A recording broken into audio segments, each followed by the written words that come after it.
Сегодня у нас на очереди укулеле, и начать необходимо с формы для стенок корпуса. В качестве материала выступает доска сосны толщиной 8 см, но на деле хватило бы и 6.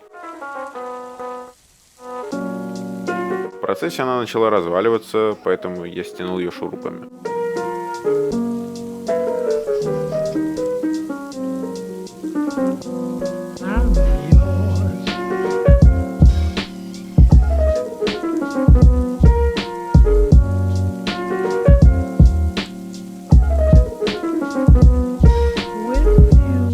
Корпус будет выполнен из шпона. Честно говоря, я не уверен, что именно это за порода, но полагаю, это красное дерево. Почему я сомневаюсь? Потому что я его не покупал. Я его выменил у трудовика на баночку Балтики 9.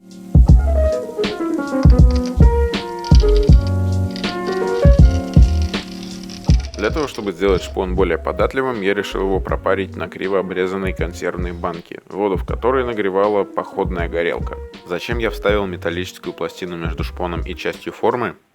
Я не знаю, но, наверное, это была причина. Далее необходимо склеить две части шпона и в идеале использовать клей, который не меняет своей консистенции после затвердевания под воздействием различных факторов. То есть клей затвердел и все, его нельзя ни размягчить ни теплом, ни чем другим.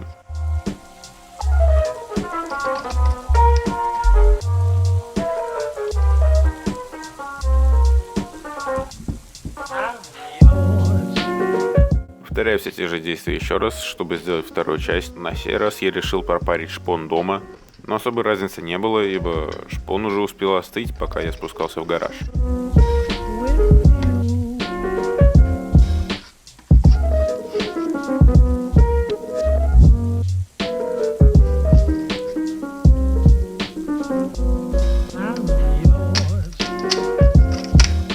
Я осознал, что ничего внушительного не получится, и кульминацией всего видео, скорее всего, будет разбивание криво сделанной укулеле об землю и дальнейшее измельчение булавой. Но это не значит, что дальнейшую работу можно исполнять спустя рукава. Подгоняю стенки по размеру и склеиваю обе части воедино.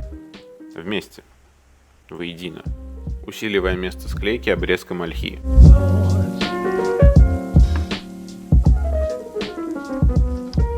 В качестве материала для грифа я взял доску ольхи 3 на 7,5. В итоге, после склейки у меня получился довольно ровный контур, что немного подняло мою мораль. Так как вся эта конструкция была достаточно хрупкой, я не нашел ничего другого для избавления от ненужного материала, кроме как бормашинки с отрезным диском по металлу. Выравнивая место реза, я чуть не сломал всю эту конструкцию, поэтому я старался быть максимально аккуратным.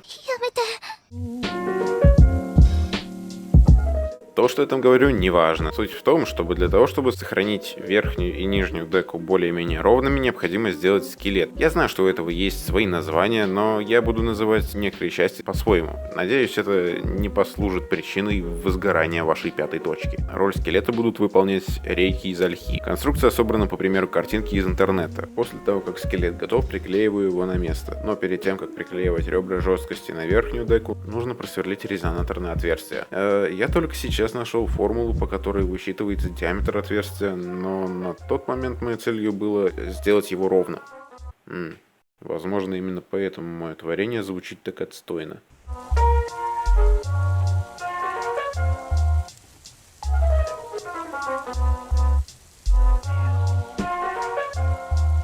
Эти реки я заказывал с Алика, и теперь я боюсь, у меня корона, но если что, я оставлю ссылку на них в описании. Впрочем, так же как и на все остальное, эти реки нужны для того, чтобы увеличить площадь склейки между декой и стенками корпуса, тем самым повысить надежность соединения.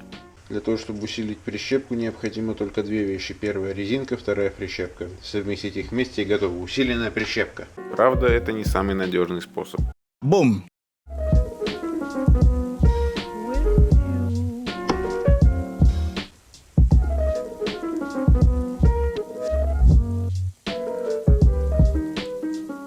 Я убрал часть материала с ребр жесткости. Этим не стоит увлекаться, ибо это может отразиться на прочности.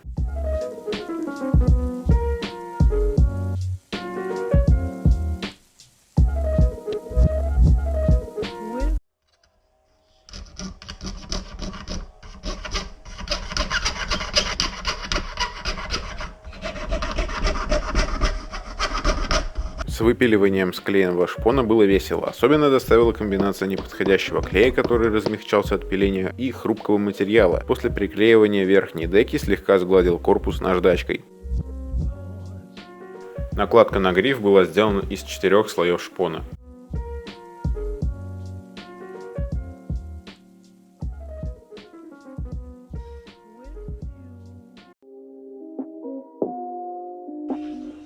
С пяткой грифа я конкретно лоханулся, поэтому потом пришлось добавлять еще материала. И в итоге вместо пятки грифа получилась уродливая мозаика.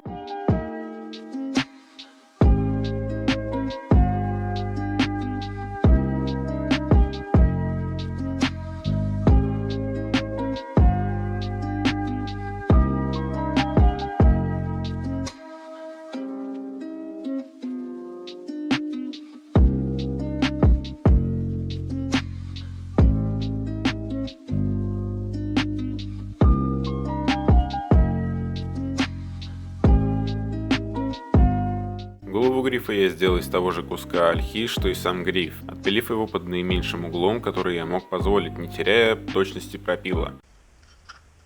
Криво, зашибись. После чего следует подгонка и склейка головы и самого грифа.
Разметку для ладов я подсмотрел с какого-то левого сайта, и я вам крайне не советую делать накладку на гриф самим. Лучше заказать на том же Алике и не мучиться. Для выпиливания пазов под лады я использовал различные инструменты. Пара таких — это хлебный нож и улучшенное полотно от ножовки. Честно говоря, я не думал, что прорезание ложбинок для ладов будет настолько сложной задачей. Все пилы, которые у меня есть, их развод или слишком широкий, или слишком узкий, то есть сюда вряд ли влезет. А сюда он влезает и там чилит. И в итоге, забив на все, пропилил пазы ножовкой.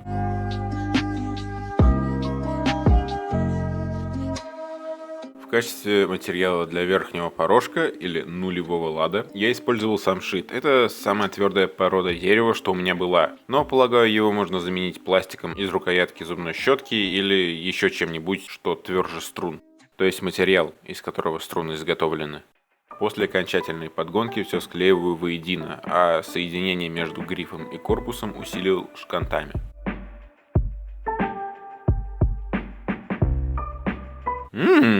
Б. Безопасность. Для обозначения ладов использовал выточенную сердцевину самшита. Почему? Потому что у нее интересный рисунок, и плевать, что это никто никогда не заметит. Лады, как ни странно, я тоже заказывал с Алика. В упаковке было 25 металлических палочек, всего ладов 19. Значит, можно лохануться 6 раз. Лады необходимо подогнать так, чтобы каждый следующий лад был ниже предыдущего, вот таким образом. Это необходимо для того, чтобы не было этого противного звенения, и укулеле была пригодна для музицирования. В заключение приклеиваю нижнюю деку на свое место. Я не сделал этого раньше, чтобы во время склейки грифа и корпуса я мог прижать пятку грифа струбциной.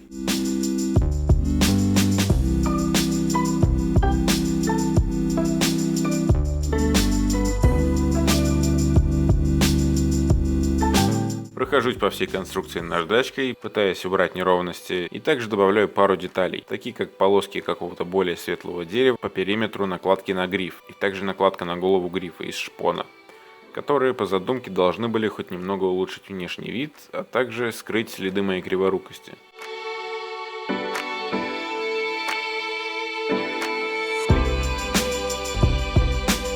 Последняя деталь, которую необходимо сделать, это подставка, или как она там называется. Первый вариант я начал делать из ольхи, но немного ошибся с пропорциями, поэтому решил делать по новой, на сей раз из дуба, попутно соблюдая все размеры. В качестве самого порожка выступает тот же самшит.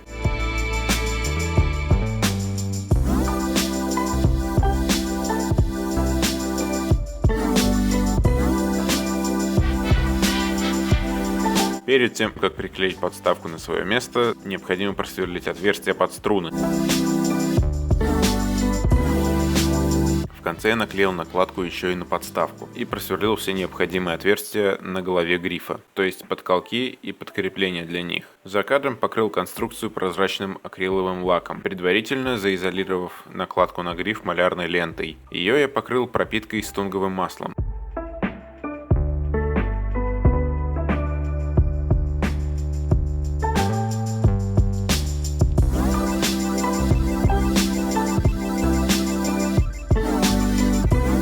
Так уж сложилось, что у моего одноклассника тоже есть укулеле. Была.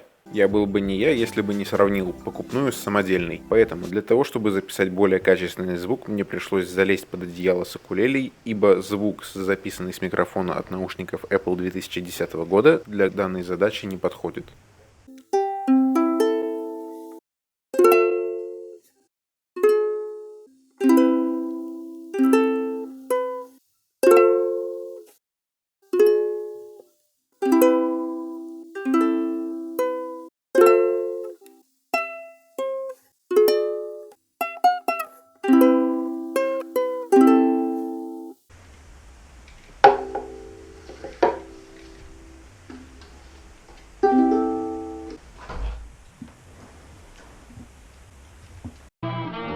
Ты что, дурак?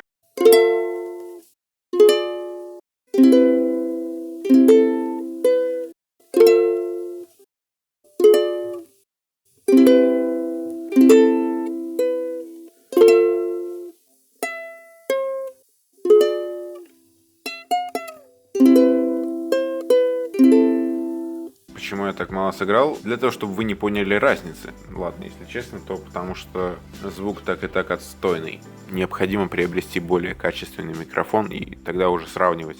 Мне больше нравится звук и внешний вид покупной укулеле. Хотя плюс самодельный в том, что я могу ее разбить или переделать, как мне захочется, без загрузения совести. В итоге я потратил около 3 недель времени и чуть больше 13 евро на ее создание. Так как сейчас карантин, я постараюсь возобновить поставку свежего контента. На этом, пожалуй, все.